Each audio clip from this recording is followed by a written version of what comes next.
Os irmãos podem se assentar.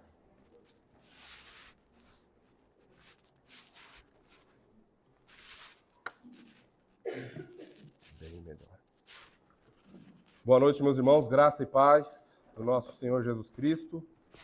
Uma alegria nós estarmos reunidos em mais um santo e bendito dia do Senhor, no período da noite, não é? Lembrando que nós afirmamos que todo o dia é do Senhor, não apenas uma porção, não apenas um período.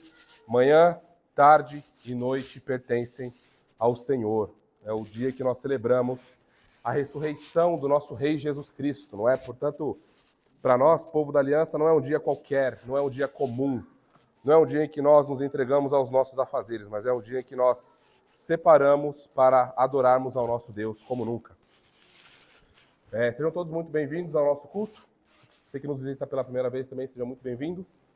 Nós estamos à noite com a série na carta de Judas, cujo título é Judas, a Batalha pela Fé. E hoje nós faremos a exposição de número 6 na carta de Judas e ainda temos muito tempo aí pela frente. Eu penso que pelo menos mais uns 2 ou 3 meses ainda meditando só nesse primeiro capítulo de Judas, tá bem? Depois nós queremos também trabalhar alguns aspectos sobre teontologia, a doutrina do ser de Deus em Judas. Então a gente tem uma caminhadinha boa por aí, tá? Então quero convidar vocês a abrirem em Judas. Nós leremos mais uma vez, como foi na semana passada, os versos de 8 a 13. Porém, nós nos concentraremos hoje apenas no versículo 11, tá bem? Leremos de 8 a 13. Nos concentraremos no versículo 11. Antes de nós avançarmos, meus irmãos, tem sido uma bênção a nossa série de mensagens, tanto no Evangelho de João, pela manhã, não é? E a carta de Judas à noite. E confesso aos irmãos que eu tenho me sentido cada vez mais encorajado, e o nosso irmão André também, em ouvir o feedback dos irmãos, em dizer que, olha, Léo, você falou na semana passada sobre aqueles sonhadores, não é? Mas pareceu que você estava falando da minha vida ali, enquanto você expunha as Escrituras, e esse é o poder do Evangelho, né? O poder das Escrituras sendo expostas com fidelidade e abrindo o nosso caminho, mostrando como ela é verdadeira e como nós precisamos diligentemente, com zelo e disciplina, nos dedicarmos a ela. Então vamos fazer a leitura dessa porção da carta de Judas. Diz assim o Santo Livro: Ora, estes, da mesma sorte, quais sonhadores alucinados, não só contaminam a carne, como também rejeitam governo e difamam autoridades superiores. Contudo, o arcanjo Miguel, quando contendia com o diabo e disputava a respeito do corpo de Moisés, não se atreveu a proferir juízo infamatório contra ele. Pelo contrário, disse: O Senhor te repreenda. Estes, porém, quanto a tudo o que não entendem, difamam.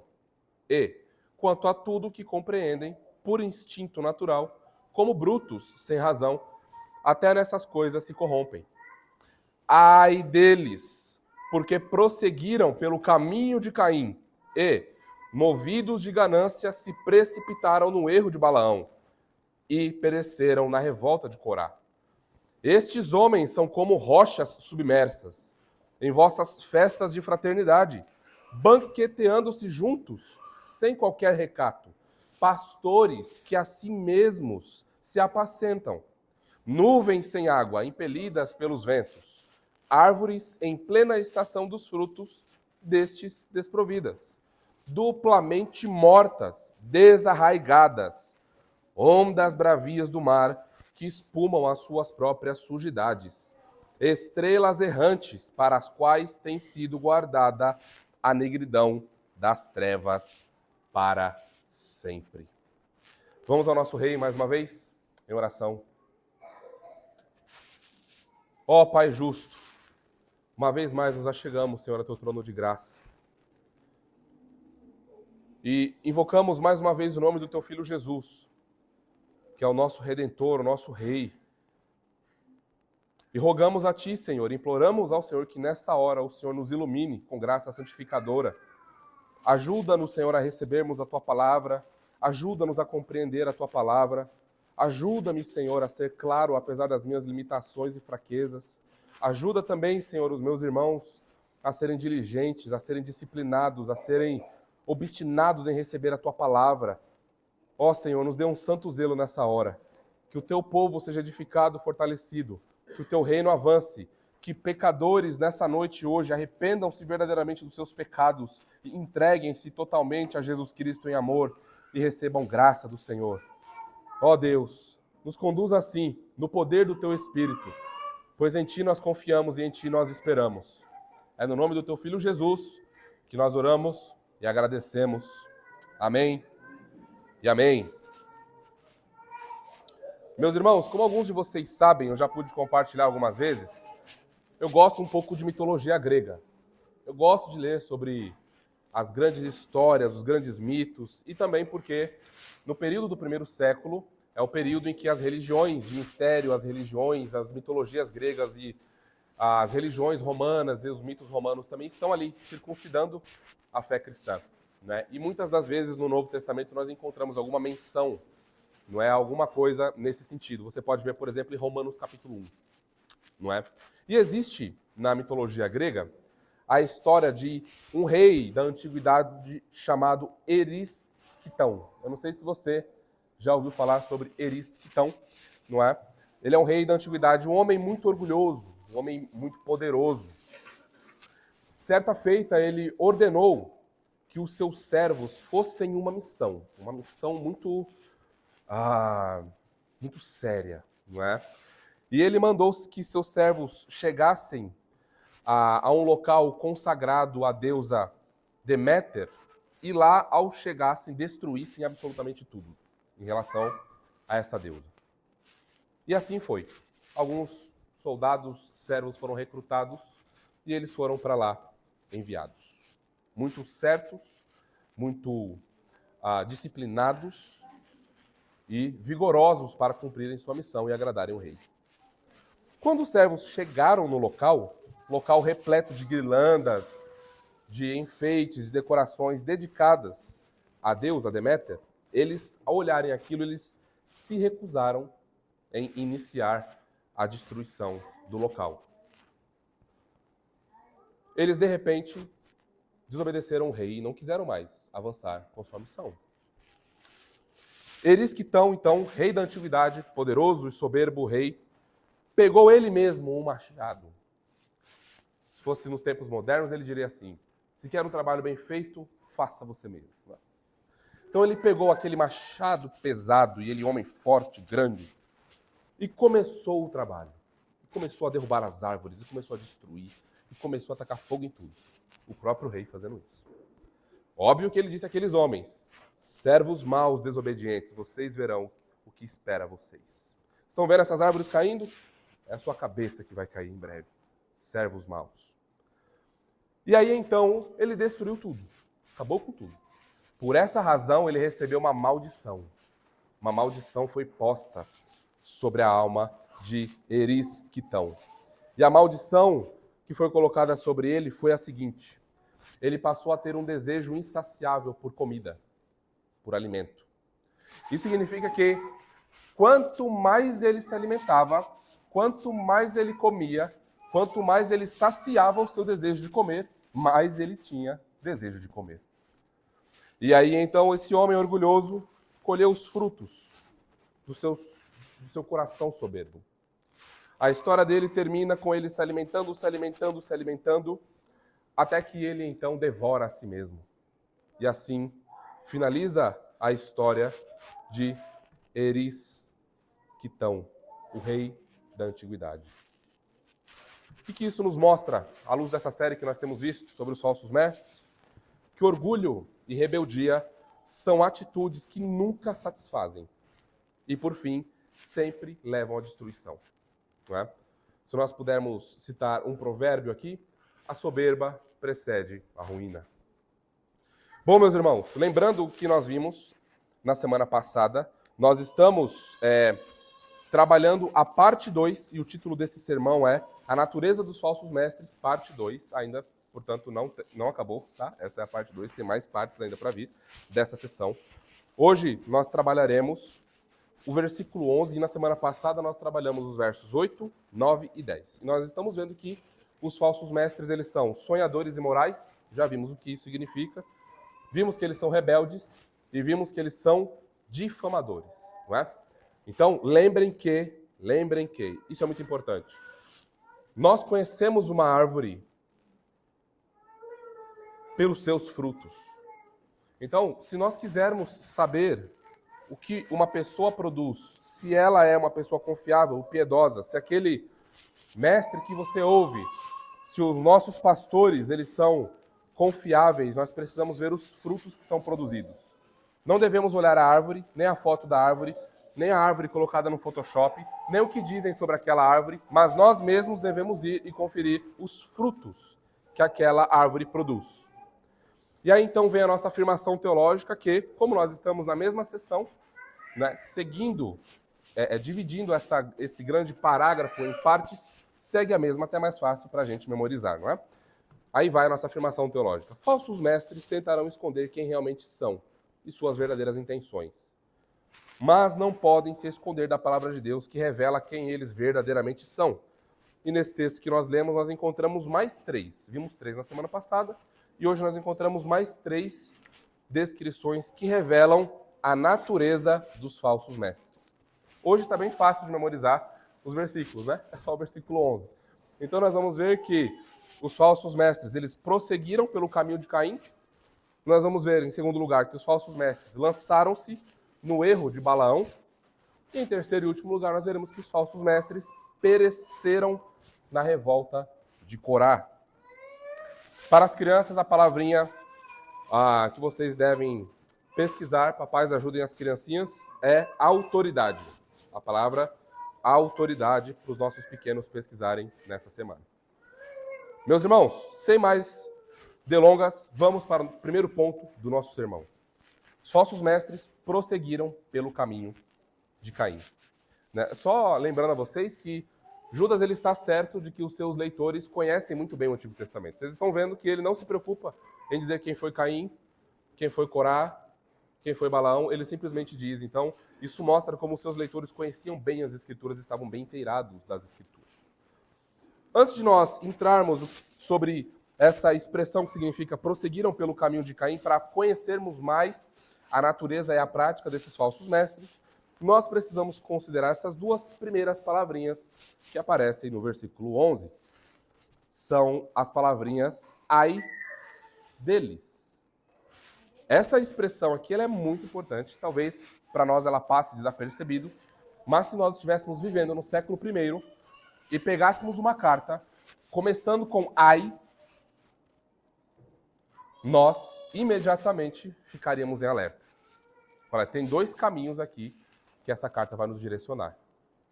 Qual deles será que nós temos diante de nós? Então vamos começar trabalhando sobre essas expressões ou essa expressão ai deles. Essa sentença, meus irmãos, ela é muito séria e ela é muito importante para o nosso contexto. Eu desafio você depois a colocar na sua Bíblia online digital ai e pesquise como essas palavrinhas vão aparecer. Faça 2 movimentos. Primeiro coloque o filtro do Antigo Testamento e depois coloque o filtro do Novo Testamento para te ajudar na pesquisa. Essa palavrinha, ela indica para nós que o que está acontecendo aqui, que essa expressão, o versículo 11, ele se abre com uma sentença solene de juízo. Essa expressão ai, ela expressa uma sentença solene de denúncia. É uma denúncia contra essas pessoas. No Antigo Testamento, nos profetas especificamente, essa palavrinha é usada 42 vezes. Nos profetas. Deixe-me dar alguns exemplos de como essa palavra expressa um juízo severo de Deus, uma denúncia muito séria. Naum, capítulo 3, versículo 1, diz assim: ai da cidade de sangue, ela está toda cheia de mentiras e de roubo, e não solta sua presa. Isaías 5, 20 a 21. Ai dos que ao mal chamam bem, e ao bem mal, que transformam trevas em luz e luz em trevas, e o amargo em doce e o doce em amargo. Ai dos que são sábios aos seus próprios olhos e inteligentes em seu próprio conceito. Então vejam que quando essa expressão aparece, ela é uma expressão que evoca no texto, e aqueles a quem essa expressão é dirigida? Um julgamento muito sério e muito severo. É o Deus que é 3 vezes santo, irrepreensível, sem igual, soberano, dizendo: ai de vocês, rebeldes, ai de vocês, ímpios, porque eu estou vindo, cavalgando nas nuvens em juízo contra vocês. Ai de vocês, ninguém poderá livrá-los da minha mão. No Novo Testamento, quase que empata. A expressão é usada 47 vezes. Também tem um sentido de dor ou de lamento, tá? Aí você acrescenta mais 2 significados à expressão. Lembram, por exemplo, de Mateus 24, 19? Quando fala da grande tribulação que aconteceu no ano 70? Ai das grávidas, não é? Que estiverem grávidas no período da grande tribulação. Só que em Mateus, no capítulo anterior, 23, essa expressão ela ocorre 8 vezes.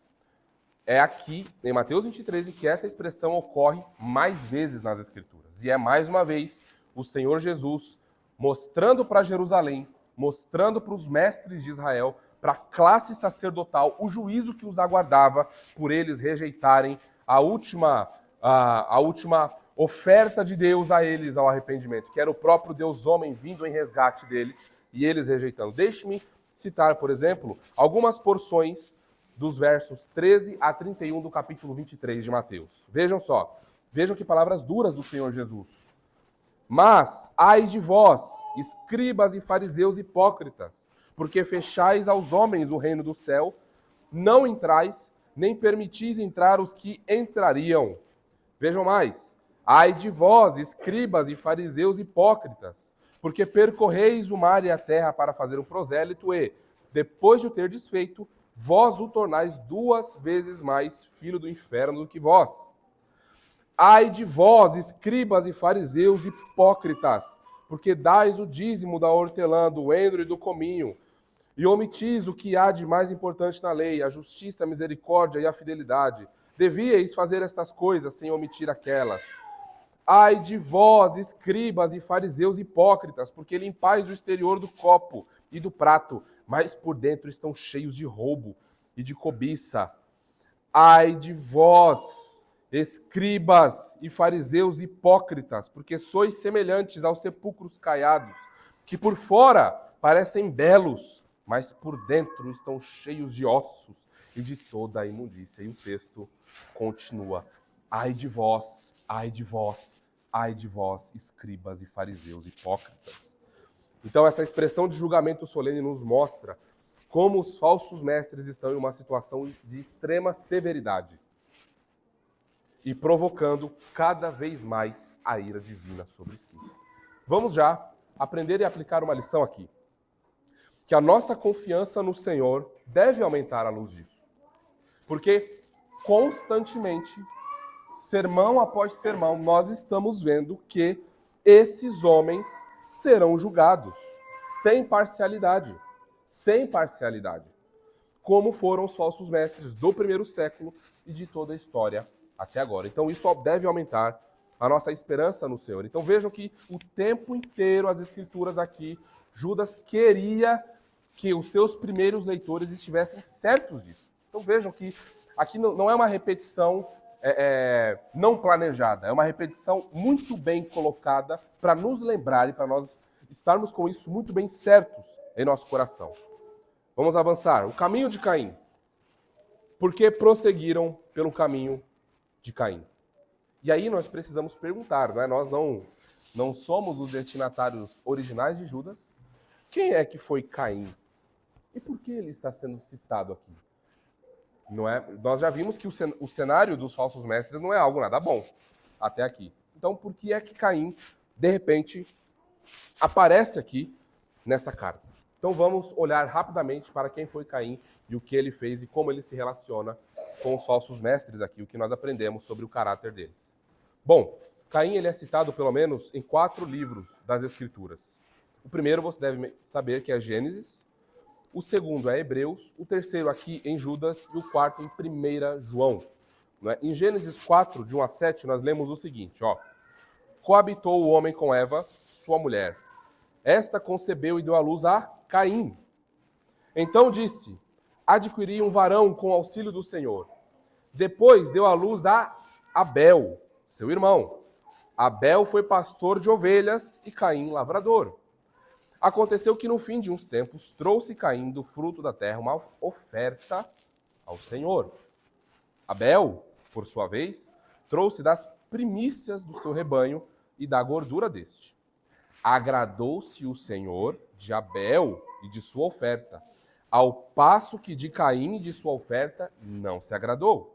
Irou-se, pois, sobremaneira Caim, e descaiu-lhe o semblante.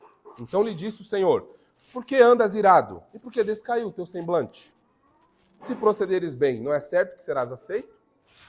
Se todavia procederes mal, eis que o pecado jaz à porta, e o seu desejo será contra ti, mas a ti cumpre dominá-lo.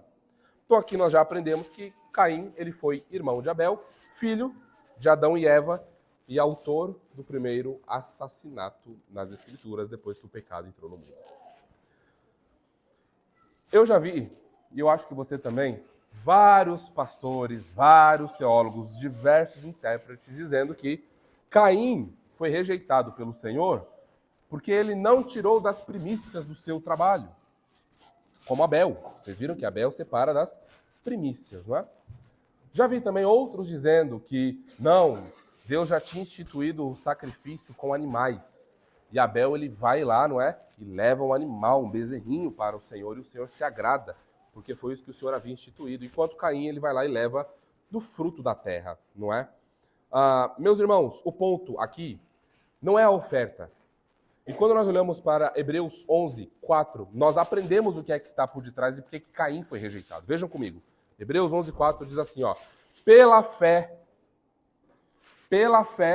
Abel ofereceu a Deus um sacrifício superior ao de Caim, por meio do qual aprovado como justo, dando Deus testemunho das suas ofertas. E, mesmo depois de morto, ele ainda fala por meio dela.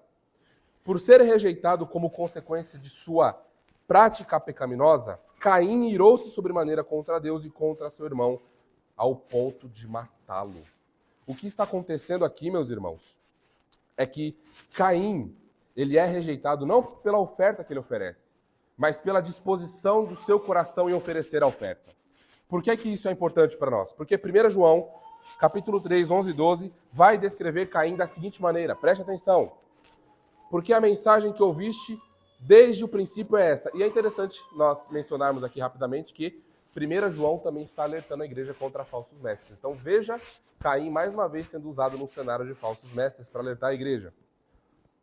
Que nos amemos uns aos outros, não segundo Caim, que era do maligno e assassinou a seu irmão. E por que o assassinou? Porque as suas obras eram más e as de seu irmão justas. O que é que nós estamos vendo aqui, meus irmãos? Que Caim foi rejeitado porque ele quis servir a Deus do seu próprio jeito. Caim quis inovar no culto a Deus. Caim quis cultuar a Deus do seu próprio jeito. Ele quis levar a oferta ao Senhor do seu próprio jeito. Diferente do seu irmão Abel, que pela fé, confiando no Senhor e na força do seu poder, sabendo que Deus era poderoso para fazer infinitamente mais do que pedisse ou pensasse, mas não só por isso, mas porque o Senhor é gracioso e soberano e rei de toda a terra, então Abel confiava no Senhor por quem ele é. Caim não tinha o mesmo espírito, Caim não tinha a mesma disposição. Caim era do maligno, suas obras eram más, por isso ele foi reprovado. À luz dessas passagens bíblicas, passamos então a conhecer o caminho homicida de Caim, que é seguido pelos falsos mestres. Então, de forma mais sistematizada, o caminho de Caim é marcado por esses pontos aqui, ó. Primeiro, corrupção do culto a Deus.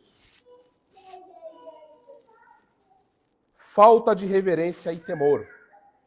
Caim oferece a sua oferta com falta de reverência e temor. É como se Deus fosse o tiozinho ali da esquina. E eu o trato de qualquer maneira. Esse é o caminho de Caim. Inveja, cobiça, ódio contra Deus e sua palavra, ódio contra o próximo. E aí resulta, portanto, em assassinato e morte. Esse é o caminho de Caim. Esse é o maldito caminho de Caim. O caminho da irreverência, o caminho do eu, o caminho da soberba humana, o caminho do nosso rei da humanidade, do começo do sermão. Seu coração está assim também? Tudo isso que Caim faz é transgressão direta do 6º mandamento. Lembram? Não matarás? Êxodo 20:13. Só que o significado de não matarás é muito mais profundo do que ir e tirar a vida de alguém como Caim fez. Isso é muito sério. Mas o mandamento é muito mais profundo do que isso. Vejam, 1 João 3,15. Todo aquele que odeia seu irmão é homicida. Todas as vezes que odiamos alguém, nos iramos contra alguém, ficamos com raiva de alguém, nós somos homicidas. E aí a próxima vez que você for pregar o evangelho para alguém e a pessoa tirar o coringa que sempre vem da manga, mas eu não roubo, eu não mato. Você mata sim. Você rouba sim. Você é assassino sim. E eu vou provar para você a luz da palavra de Deus. Percebem? Vejam o que diz o nosso catecismo ortodoxo nas perguntas 121 e 122. Esse mandamento se refere apenas a matar? Resposta. Ao proibir o homicídio, Deus nos ensina que ele odeia a raiz desse pecado. A inveja, o ódio, a raiva e a vingança. Aos olhos de Deus, todos esses são homicídios. Pergunta 122. Então, é suficiente que não matemos o nosso próximo dessa maneira? Resposta. Não. Ao condenar a inveja, o ódio e a raiva, Deus nos diz para amar o nosso próximo como a nós mesmos, para sermos pacientes, amantes da paz, gentis, misericordiosos, amigáveis para com ele, protegendo-o de males, tanto quanto pudermos e fazermos o bem, até mesmo aos nossos inimigos. Caim deveria amar o seu irmão, proteger o seu irmão, lutar contra os inimigos pela vida do seu irmão, guardar o seu irmão de todas as maneiras possíveis. E o que ele fez? Ele mata o seu irmão. Ele fica com inveja do seu irmão, ódio do seu irmão, mata o seu irmão primeiro em seu coração. E é assim, meus irmãos, que o pecado nasce. O pecado nasce no nosso coração, em primeiro lugar. E lá ele é gestado, não é? Lá na manjedoura da nossa alma, no íntimo do nosso ser, o pecado começa a crescer. Aquele pequeno embrião começa a crescer rapidamente. Daqui a pouco ele já está crescendo. Daqui a pouco ele está com 6 meses. E ele está grande em tamanho em pouco tempo. E aí então, é hora dele nascer. Porque nós continuamos a alimentá-lo. E aí Caim vai e mata o seu irmão. E aí você vai e cai no seu pecado. E aí você vai e cede à tentação. Agora, como que os falsos mestres estavam matando, portanto, os irmãos naquela igreja local? De diversas maneiras. Vejam, lembrando o que nós já vimos. Estavam seduzindo o povo ao pecado. Transformando a graça de Deus em ocasião para o pecado. Meus irmãos, que horroroso isso! O Senhor Jesus nos salvou de um mar de condenação, de desgraça, de pecado. Como é que nós vamos ouvir pessoas a nos levar de volta para esse caminho? Que diferença há entre luz e trevas? Ai dos que chamam trevas de luz e luz de trevas. Ai desses. Cuidado com esses, corram desses. Seduz o povo ao pecado. Eles roubam do povo a alegria da verdade do Evangelho. Nada pode satisfazer a nossa alma. A âncora da nossa fé é o nosso Senhor Jesus Cristo revelado no Evangelho. E eles roubam isso. Eles privam o povo disso. Afastam o povo do temor do Senhor. Geram grandes escândalos, aflições, facções, tribulações nas almas das pessoas. E eles também fazem isso mostrando suas garras aos que se expressam em discordar de seus pensamentos. Lembram que nós vimos essa ilustração na semana passada? Vá a um falso mestre com pele de ovelha e discorde dele, e logo você verá os seus grandes dentes e sua boca pronta para morder você. Assim seguiram pelo caminho de Caim. Meus irmãos, nós precisamos pensar em algumas coisas aqui. Como temos sido reverentes e zelosos com os cultos? São perguntas que nós precisamos pensar.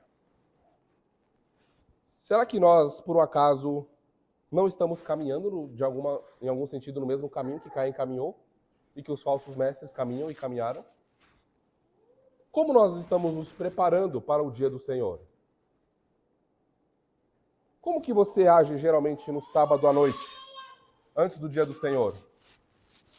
Você tem sido reverente, zeloso para com suas atividades, pensando que o dia do Senhor é o ponto mais importante da agenda do cristão? Isso tem tomado conta do seu pensamento? Ou não? Ou você só pensa no dia do Senhor, no culto, na Santa Convocação, 5 minutos antes do culto começar? E aí sai a milhão de casa, não é? Como é que tem sido o seu preparo para esse santo momento? Como está a sua disposição de coração para glorificar ao Senhor no dia do Senhor? O que foi que você fez nessa tarde? Eu não preciso saber, mas o Senhor sabe. Como que você conduziu sua família nessa tarde em piedade? Como você orou pela salvação do seu vizinho? Como que você se prepara para vir ao culto? Para dormir nele? Para dormir no culto? Essa é a sua postura reverente diante do Senhor? Tal qual Caim e os falsos mestres? Não sejamos irresponsáveis, meus irmãos, nem irreverentes, como foi Caim e como é com os falsos mestres. Por que eu estou dizendo isso? Porque nós não estamos adorando qualquer criatura. Nós não estamos falando de qualquer pessoa. Nós estamos falando do Rei do Universo, do Deus que salvou a sua alma e comprou você com sangue precioso. E agora nós devemos viver para a sua glória, e não mais para a nossa própria glória. Ele é Rei, Ele manda, Ele determina, Ele dá ordens, Ele tem leis. E cale-se diante dele toda a terra. Cale-se diante dele toda a terra. Submetam-se ao Rei, pois Ele reina soberano, sem igual. Seu reino avança. E quem somos nós para não obedecermos? Se Ele, com tanto amor, nos amou, como o Vitinho orou, nos privou de falsos mestres, nos tirou do fundo do inferno. Meus irmãos, o que é isso? Basta nos respondermos em amor. Basta nos respondermos em amor e sermos reverentes aqui. Outro ponto para nós pensarmos: nós devemos demonstrar amor e cuidado para com os nossos irmãos, fazendo o oposto do que Caim fez. Fazendo o oposto do que os falsos mestres fazem. Como? Conduzir o povo à santidade. Levar o povo a pensar nessas coisas. Nossos irmãos podem estar fracos e tropeçando. Nós vamos pegá-los e carregá-los. E orar por eles, interceder por eles, e lutar por eles, batalhar por eles, e pelejar por eles. E dar a nossa vida em serviço a eles. E gastar a nossa vida até vermos nossos irmãos crescendo. A nossa igreja florescendo em piedade, em vigor espiritual, em vigor doutrinário e teológico, mas amor queimando o coração pelo Senhor, nos conduzindo a não uma obediência cega e legalista. Não, mas uma obediência graciosa, amorosa, que simplesmente se rende ao Senhor. Nós precisamos dar ao povo a verdade do Evangelho, promover o temor do Senhor, proteger os irmãos de perigos espirituais e físicos, coisa que Caim não fez com seu irmão. Lembrar da segurança eterna que há em Jesus Cristo. Então, esse é um caminho completamente oposto e diferente que os falsos mestres seguem, que Caim seguiu e que todos eles, miseráveis, que corrompem a graça de Deus, seguem também. Por isso que é tão fácil para eles, como nós vimos na semana passada, dar carteirada em você e mandar você para fora. Se você não está satisfeito aqui, vai embora.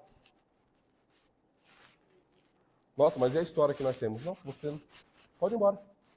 Você vai embora, Deus manda 2, 3. Tá vendo? Você é descartável. Tal qual aquele copinho ali. Que a gente usa, né? Para tomar água.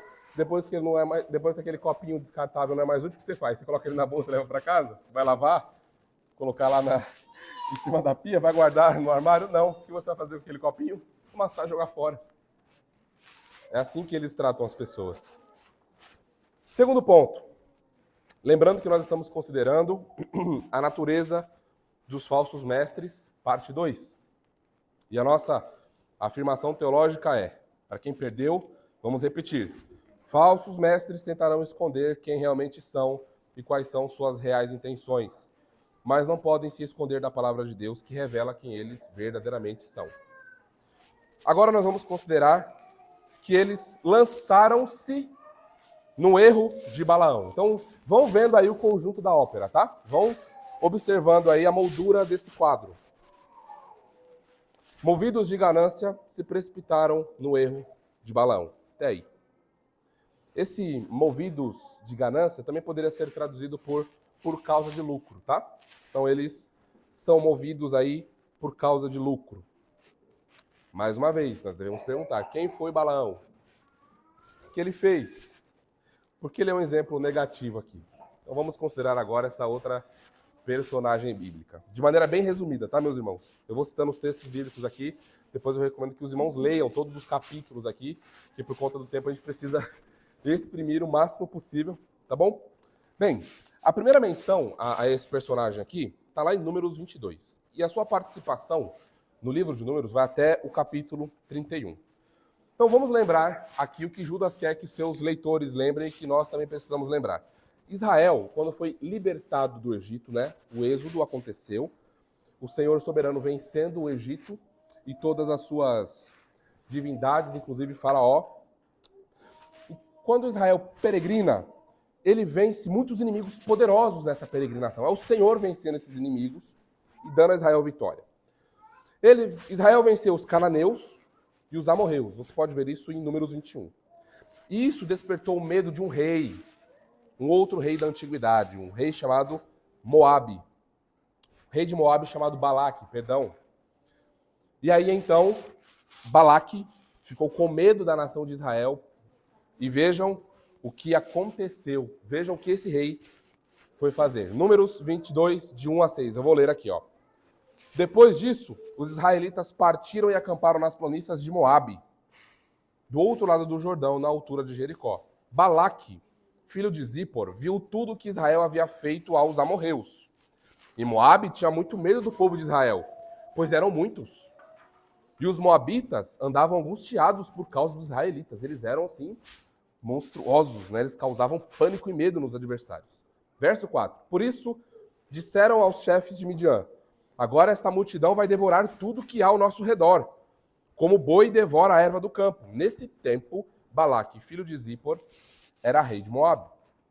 Ele enviou mensageiros para chamar Balaão, filho de Beor, em Petor, que fica junto ao rio, na terra do seu próprio povo, e disse: um povo que cobre a face da terra saiu do Egito e está acampado bem na minha frente. Em outras palavras, esse pessoal aí vai me devastar também. Socorro! Peço-te que venhas agora amaldiçoar este povo para mim, pois ele é mais poderoso do que eu. Talvez assim eu o vença e possa expulsá-lo da terra, pois sei que aquele a quem abençoares será abençoado e aquele a quem amaldiçoares será amaldiçoado. Veja só a fama que Balaão tinha, hein? A fama que Balaão tinha. Balaão era aqui, ó. Quem você abençoar, Balaão vai ser abençoado, e quem você amaldiçoar, será amaldiçoado. Balaão era um vidente não israelita que os moabitas contrataram para amaldiçoar os israelitas enquanto viajavam do Egito para a Terra Prometida. Ele tinha uma posição, ele era alguém considerado. Balaão era alguém muito considerado entre os midianitas, não é? Ele residia ali, em Petor, cidade localizada próxima ao rio Eufrates, na Mesopotâmia. Então, quando você lê parte dessa narrativa, você vê que Balaão rejeita a oferta no primeiro momento, mas depois ele aceita. Mas ele aceita de uma maneira até piedosa, entre aspas. Ele diz assim, ó: eu só vou falar o que o Senhor me mandar falar. Prestem atenção na sutileza de Balaão. Ó, você está me chamando para amaldiçoar esse povo aí? Só que veja bem, eu não vou fazer o que eu quero. Eu vou fazer o que o Senhor mandar. Ok? Sonhadores, alucinados, lembram? Muito piedoso, né? O que Balaão diz aqui. E aí, então, ele emite 3 oráculos. Você vê lá em Números 23, até o capítulo 24, verso 9. 3 oráculos em sua palavra contra Israel. Só que em vez dele amaldiçoar a nação de Israel, Balaque fica muito preocupado com o que acontece, porque ele abençoa. Os 3 oráculos de Balaão contra Israel são oráculos de bênção.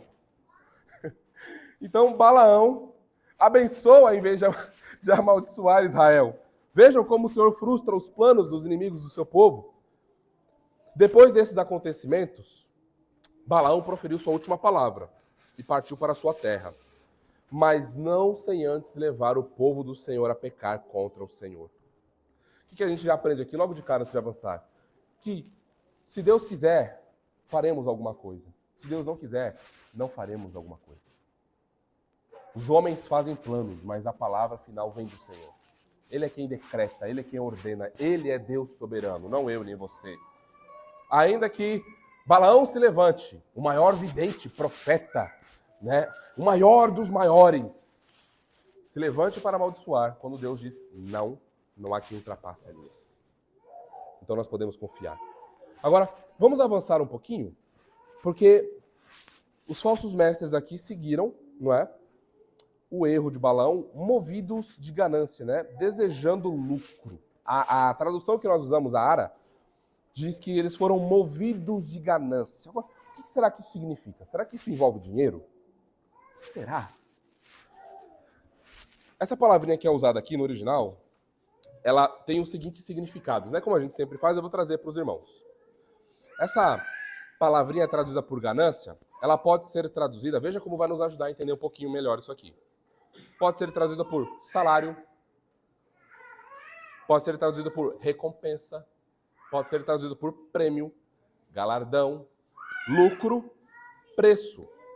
E a palavrinha que acompanha esse movidos de ganância é uma palavrinha que significa se derramar, sabe? Se entregar de maneira larga. Então, resumindo aqui, a ideia é que esses homens se entregaram a um desejo. Eles lançaram os seus corações desejando alguma coisa. Sabe o que eles desejavam, Tiagão? Enriquecer. Falsos mestres entregaram os seus corações ao desejo de enriquecer. Foi isso que Balaão fez. Vamos continuar aqui olhando o cenário de Balaão, tá? A motivação dos falsos mestres é a mesma dele, de Balaão, que apesar de sua aparente piedade, deseja dinheiro desde o início. Só que não pode dizer isso desde o começo, né? Você tem que dar aquele jeitinho, colocar aquela capa de crente, não é? Para não assustar o povo. Então, ó, não, o que o Senhor mandar dizer, o que o Senhor me revelar, eu direi. Mas ele não fala que ele está ganhando um pouquinho por detrás, né, para ele fazer isso. Olha só, vamos avançar aqui, ó. O erro de Balaão. Né, nós já vimos o que significa movidos de ganância, e agora nós vamos ver que eles se precipitaram no erro de Balaão. Então, movidos por esse desejo de enriquecer, por esse lucro inescrupuloso, eles levam o povo de Deus à idolatria, criando um Deus falso, que se parece mais com a criatura do que com o Criador. Sabe qual é o nome dele? Mamon é seu nome. É o amor pelas riquezas, o amor pelas bênçãos físicas, o desejo pela cura, mas sem o Deus que cura. Vejam só a arte de Balaão, lá em Números 25, 1-3. Ó. Israel ficou um tempo em Sitim, e o povo começou a prostituir-se com as mulheres moabitas, algo que Deus tinha dito a eles para não fazerem, não se misturarem com outros povos, pois elas convidaram o povo aos sacrifícios dos seus deuses. E o povo comeu e inclinou-se diante dos seus deuses. E a ira do Senhor acendeu-se contra Israel, porque o povo havia se juntado a Baal-Peor, a um Deus falso, a um ídolo mudo, a uma estátua de gesso, que não fala, não olha, não ouve, não sente nada. A um Deus criado pela imaginação humana. Como Balaão não conseguiu profetizar contra, veja o que ele faz. Porque ele é o responsável disso aqui. Vejam Números 31, 15-16. E lhes disse, deixaste viver todas as mulheres? Estas mulheres foram as que, por conselho de Balaão, fizeram que os israelitas pecassem contra o Senhor. No caso de Peor, o que causou a praga na comunidade do Senhor. O Senhor enviou juízo temporário contra eles por conta dessa desobediência. Então vejam, mesmo Balaão tendo dito que abençoaria ou faria o que Deus dissesse a ele fazer, E não tendo dado certo os planos de Balaque, ele não desistiu. Ele não desistiu de fazer com que o povo de Israel caísse à falência. E ele usou, então, de outro artifício, já que não deu certo a palavra profética, ele, então, usa uma outra estratégia para levar o povo a cair. Por fim, vejam o que diz Apocalipse 2,14, quando o Senhor Jesus se refere à igreja de Pérgamo, às 7 igrejas da Ásia. Vejam só, Apocalipse 2,14. Entretanto, tenho algumas coisas contra ti, porque tens aí os que seguem a doutrina de Balaão, que ensinou Balaque a fazer os filhos de Israel pecarem, induzindo-os a comer das coisas sacrificadas a ídolos e a se prostituírem. Balaão queria o dinheiro que foi prometido. Foi prometido, ele não foi fazer de graça. Balaão custava caro. Balaão tinha preço. Balaão não sai da sua casa, do seu estado, sem um preço muito alto, se é que vocês me entendem. Balaão não sai para profetizar por poucas moedas de prata. Tá bem? A oferta de Balaão é gorda.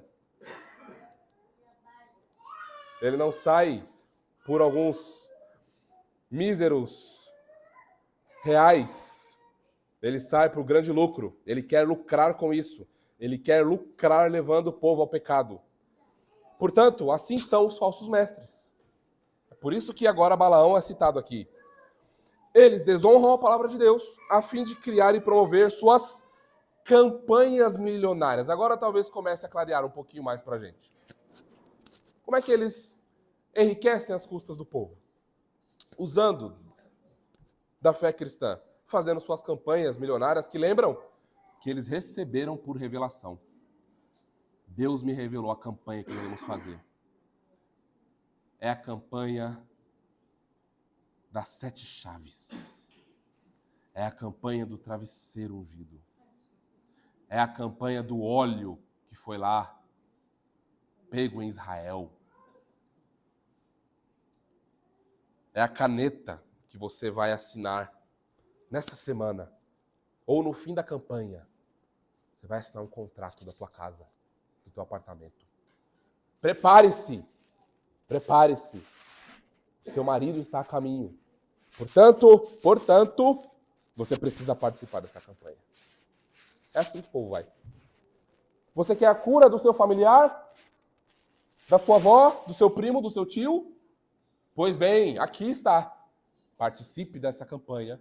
Mas assim, não é qualquer coisa, tá, meus irmãos? Vejam, Balaão é caro. Balaão é muito caro. Não é com R$1 que você compra Balaão. Não é com R$1 que eles oferecem as bênçãos. Não, tem valor estipulado. Quanto mais você der, mais você é abençoado. É desse jeito. Escancarado.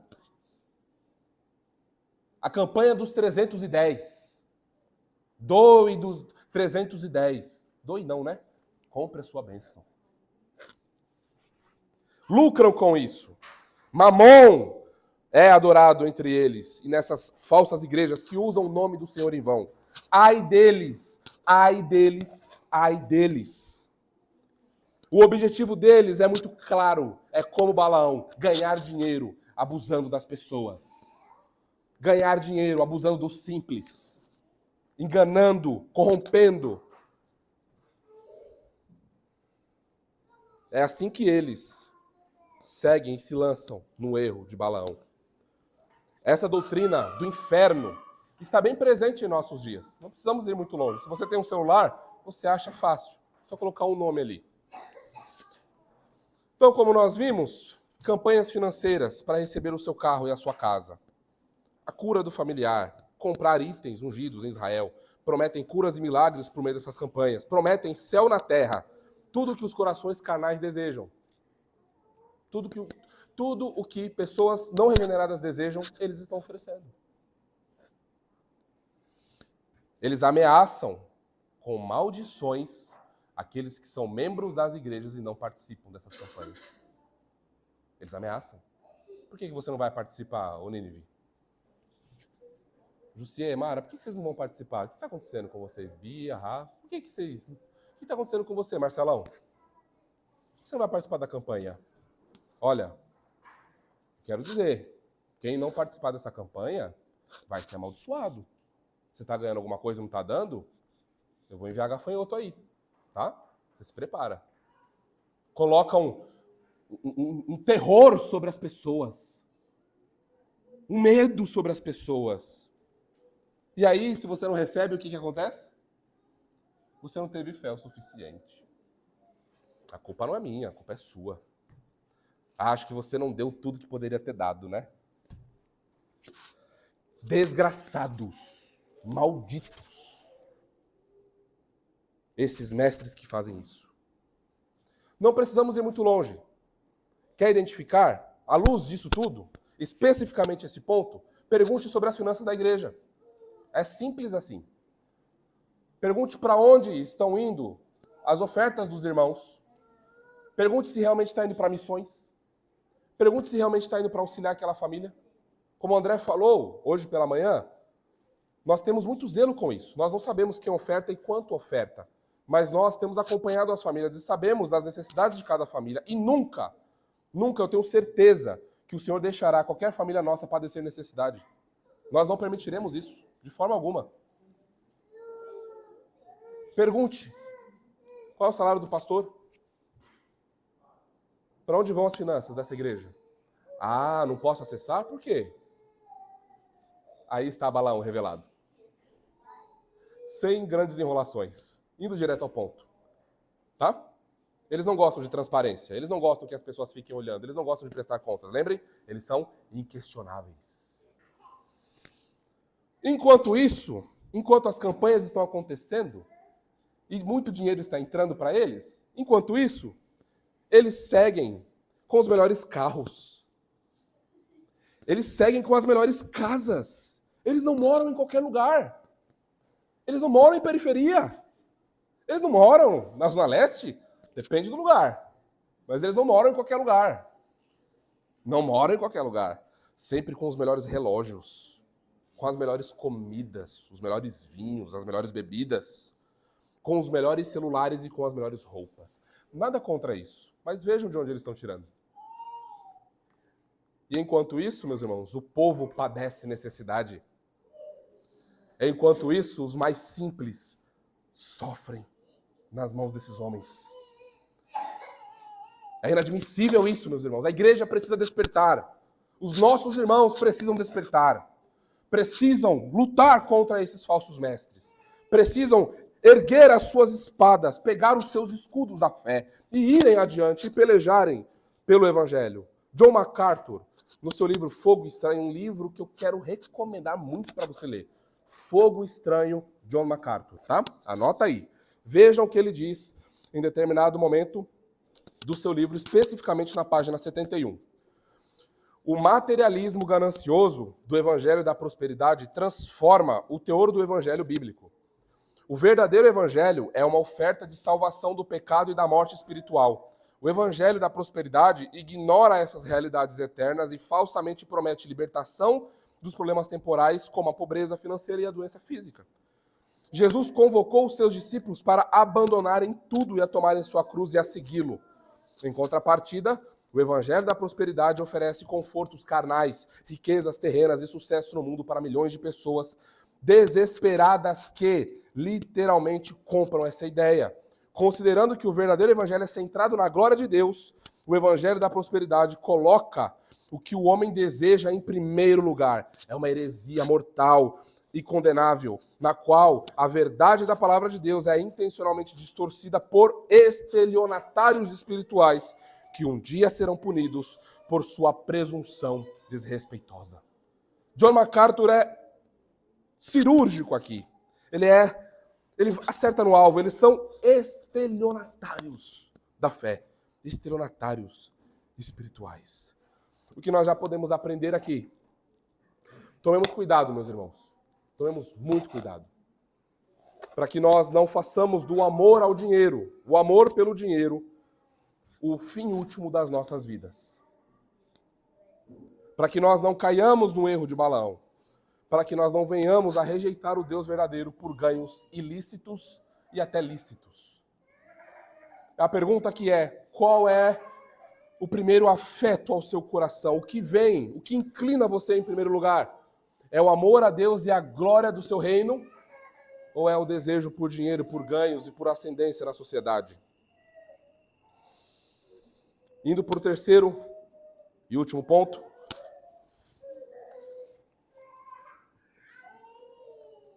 Os falsos mestres pereceram na revolta de Corá. Mais uma personagem para nós olharmos aqui com mais atenção e mais calma. Então agora consideremos o final do versículo 11. E pereceram na revolta de Corá. Quem é Corá? Ou, dependendo da sua tradução, Coré, né? São possibilidades aqui de tradução, Corá ou Coré. Nas escrituras nós temos duas pessoas que recebem esse nome. A primeira delas é o terceiro filho de Esaú, lá em Gênesis 36. O segundo, que é o caso aqui, é o bisneto de Levi, filho de Issar. Você pode ver isso lá em Êxodo 6, 21, Números 16, 1. Corá, ele aparece em Números 16. E vamos olhar rapidamente, resumindo, o que acontece a partir do capítulo 13 até o 16, para a gente entender um pouquinho mais o que está acontecendo aqui. Ó. Números 13, 12 homens são enviados para espiar a terra de Canaã. Lembram? A terra prometida. Entre eles, Josué e Caleb. Números 14, murmuração do povo após o relatório apresentado dos espias e o castigo de Deus aos que murmuraram. O castigo deles, 40 anos no deserto, pois nenhum homem com mais de 20 anos entrará ou entraria e não entrou na terra prometida. Moisés foi um deles. Moisés não viu e não entrou na terra prometida. Parte do povo é derrotado em Orna. Números 15. O Senhor dá leis sobre ofertas para o povo cumprir quando entrar na terra prometida. Aí então vemos o relato a qual Judas faz menção. Então aqui entra Números 16, de 1 a 19. Eu vou ler rapidamente o texto. Coré, filho de Itzar, filho de Coate, filho de Levi, juntamente com Datã e Abirão, filhos de Eliabe e On, filho de Pelete, filhos de Ruben, reunindo alguns homens, levantaram-se contra Moisés. Presta atenção.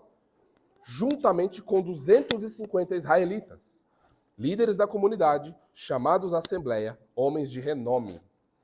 E, ajuntando-se contra Moisés e Arão, disseram-lhes: já é demais. Toda a comunidade é santa e todos eles são santos.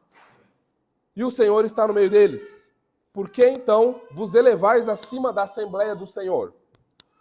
Quando Moisés ouviu isso, prostrou-se com o rosto em terra. Depois falou a Corá e a todos os que estavam com ele: amanhã de manhã o Senhor fará saber quem pertence a ele e quem é o santo, e quem ele fará aproximar-se de si, e aquele a quem escolher se aproximará dele. Fazei isto, Corá, e todos os que estão com ele, pegai incensários, e amanhã acendei-os sobre eles, colocai incenso diante do Senhor. E o homem a quem o Senhor escolher, esse será o santo. Já é demais, filhos de Levi. Moisés disse ainda a Corá: ouvi agora, filhos de Levi. Por acaso é pouco que o Deus de Israel vos tenha separado da comunidade de Israel para vos aproximar dele, a fim de fazerdes o serviço do tabernáculo do Senhor e estardes diante da comunidade para ministrar a ela?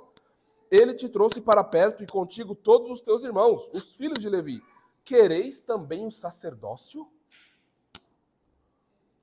Por isso tu e todos os que estão contigo estáis reunidos contra o Senhor. Pois quem é Arão para que murmureis contra ele? Então Moisés mandou chamar Datã e Abirão, filhos de Eliabe, mas eles responderam: não iremos. Por acaso é pouco que nos tenhais feito sair de uma terra que dá leite e mel, para nos matarem no deserto, para que queiras ainda ser nosso líder? Chega! 14. Aliás, tu não nos levaste a uma terra que dá leite e mel, nem nos deste campos e vinhas como herança. Por acaso cegarás os olhos de toda essa gente? Não iremos. Então Moisés ficou indignado e disse ao Senhor: não aceites a oferta deles, nem um só jumento tomei deles, nem a nenhum deles fiz mal algum. Moisés disse a Corá: comparecei amanhã, tu e todos os que te seguem diante do Senhor, tu, eles e Arão.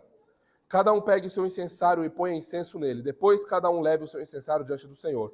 250 incensários ao todo. Tu também e Arão levareis cada um seu incensário. Então cada um pegou o seu incensário, acendeu e colocou o incenso. E ficaram em frente à entrada da tenda da revelação com Moisés e Arão. E Corá reuniu toda a comunidade contra eles, à entrada da tenda da revelação. Então a glória do Senhor compareceu a toda a comunidade. Ufa! Finalizamos essa leitura. É importante para nós termos um contexto maior do que está acontecendo, do que Corá iniciou aqui e que, como os falsos mestres, fazem igual. Corá, ele juntou Datã, Abirão e On e mais 250 israelitas de renome. Não são qualquer pessoas, tá? É como se vocês fossem recrutados para o meu exército aqui para a gente fazer uma rebelião ali. Tá bem? Só para vocês entenderem um pouquinho em tom de comparação e de importância. Então, a rebelião aqui é bem clara, é bem específica. Não aceitamos a liderança de Moisés. Não aceitamos a liderança de Arão. Quem colocou vocês sobre nós? Todo o povo é santo. Quem são vocês para se acharem e se colocarem acima da congregação? Quem vocês pensam que são? Nós todos aqui também somos usados pelo Senhor. Por que vocês querem ser os nossos líderes? É bom lembrar que Corá, ele não é qualquer um também. Ele era coatita. Em outras palavras, a família mais destacada da tribo de Levi. Como vocês sabem, a tribo de Levi foi separada pelo Senhor para cuidar das coisas relacionadas ao tabernáculo, ao templo, à adoração, ao culto ao Senhor.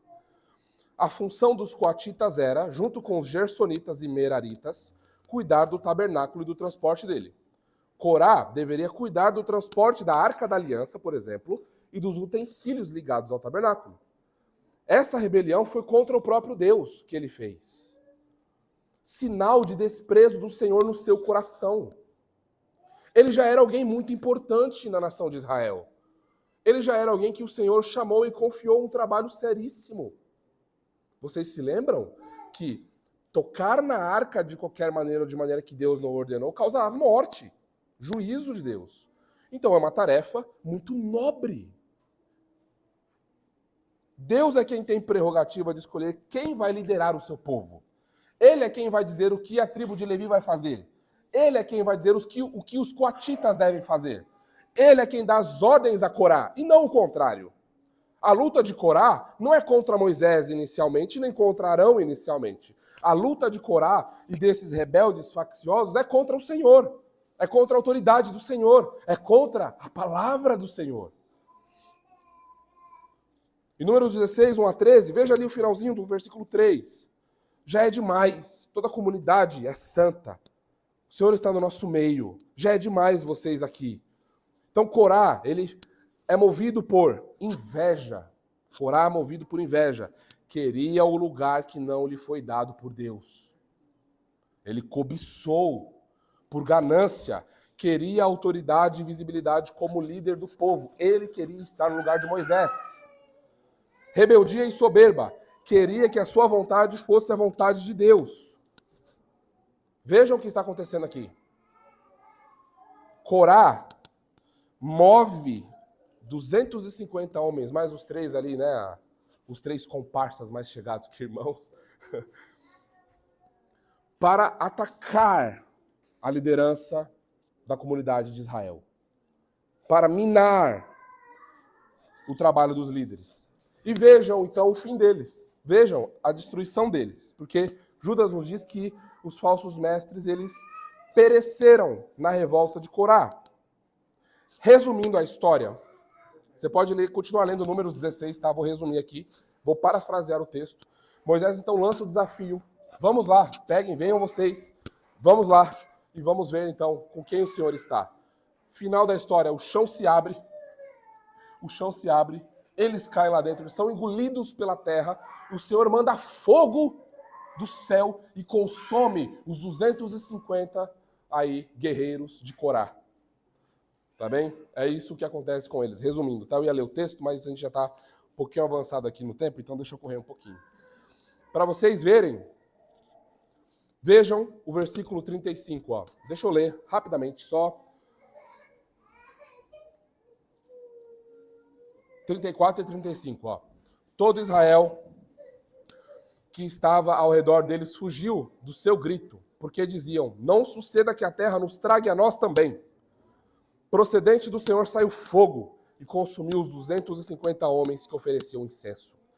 Como disse o grande intérprete da reforma, o príncipe da reforma, João Calvino, esses falsos mestres se assemelham a Corá porque eles perturbam a ordem e a tranquilidade da igreja. Os falsos mestres perturbam a igreja, eles são perturbadores do povo, como Corá e a sua trupe. Eles desprezam as ordens do Senhor e assim também eles perecerão, porque eles não querem se submeter à autoridade apostólica da igreja, conforme registrada nas Escrituras. Lembrem, eles são inimigos da palavra de Deus, sobremaneira. Aplicação, meus irmãos, e caminhando para o final. Pecado que assola uma igreja e pode causar a sua ruína. Fofoca e maledicência contra a liderança da igreja. Nós precisamos ficar muito atentos com isso, meus irmãos. Muito atentos com isso.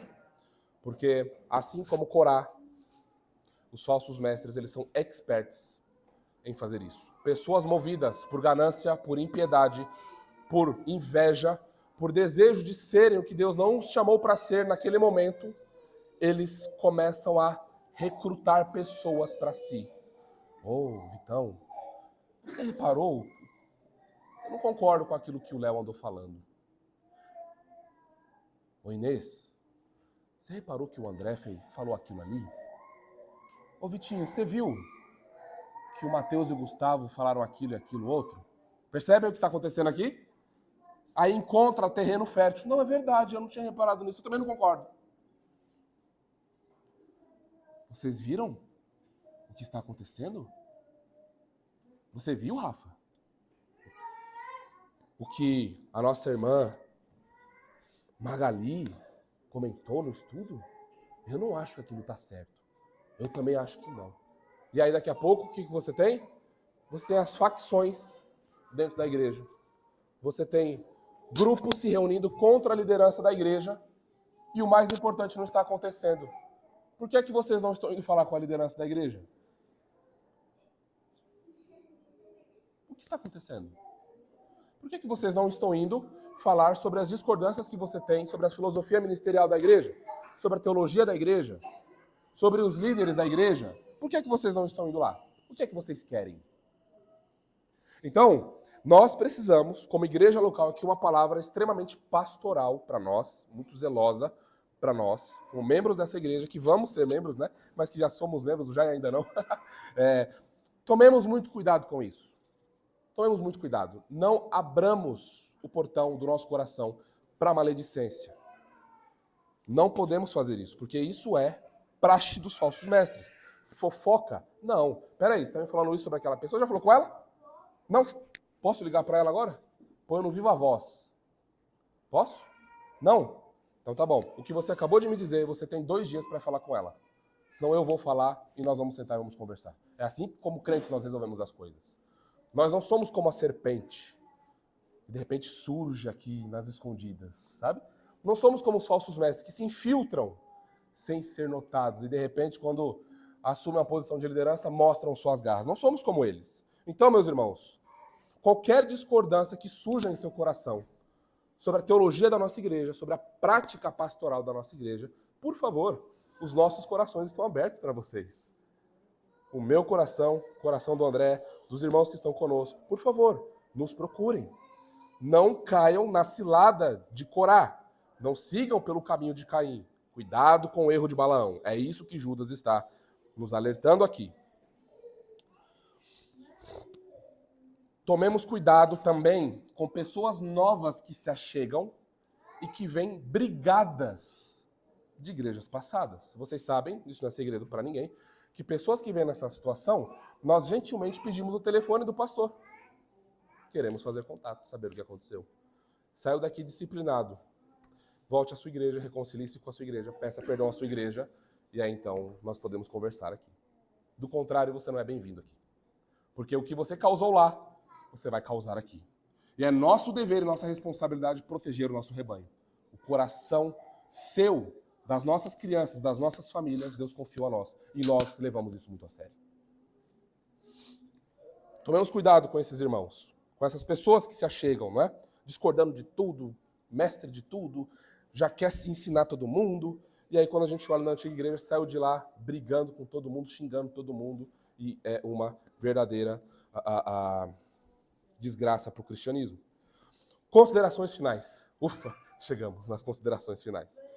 Então vejam, assim como Caim, os falsos mestres desejam reconhecimento externo e matam se for preciso, pois eles não têm verdadeira fé. Jesus Cristo, por outro lado, ele entregou a si mesmo a maldição e morte e não se apegou à sua própria glória. Assim como Balaão, os falsos mestres querem lucro com as coisas do Senhor e levam o povo a pecar.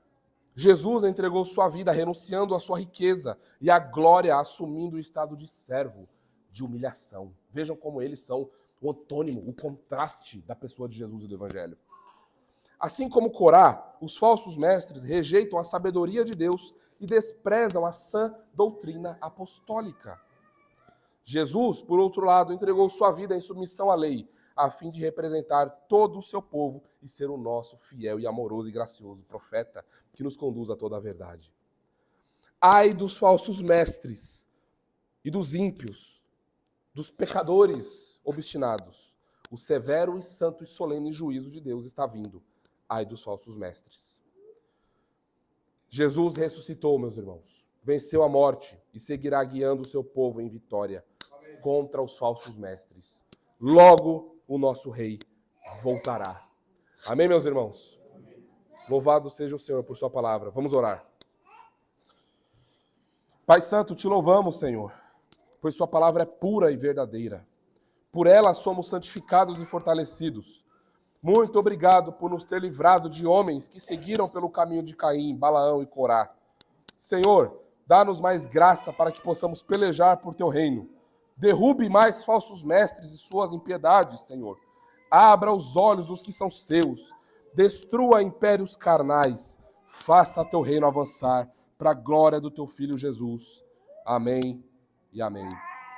Amém, meus irmãos. Graças ao nosso Deus.